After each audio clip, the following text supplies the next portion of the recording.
galinhada ali. Papai do céu, isso é tão bom. Olha a borboleta azul ali, ó.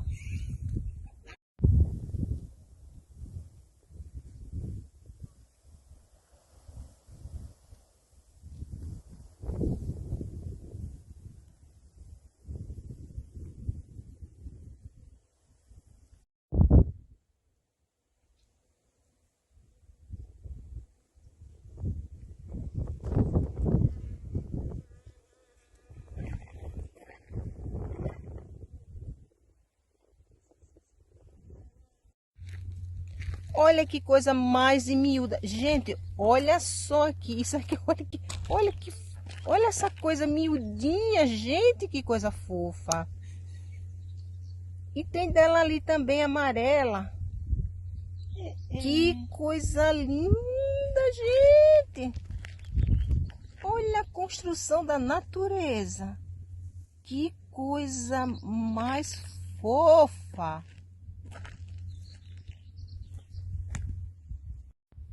Olha que coisa mais miúda aqui, ó. Ela amarela aqui, ó. Gente, e aqui é a branquinha, como eu falei para vocês. Olha a delicadeza disso, pessoal. Nossa! Que coisa mais linda! Pessoal, olha que delicadeza dessas miudinhas, pessoal. Olha a delicadeza. Olha o tamanho dessas miúdas aqui azul, ó. Deixa eu ver aqui um foco bem legal. Olha que coisa mais linda. Deixa eu colocar aqui bem focado para vocês verem, ó. Miúda, pessoal. É miudinha. Isso aqui é o dia das miudinhas. Olha só que coisa mais fofa. Deixa eu colocar aqui, enfocado aqui para vocês, ó.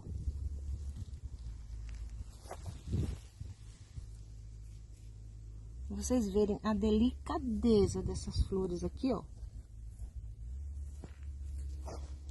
Olha a delicadeza disso aqui, pessoal. Olha só. Nossa! Que coisa mais fofa.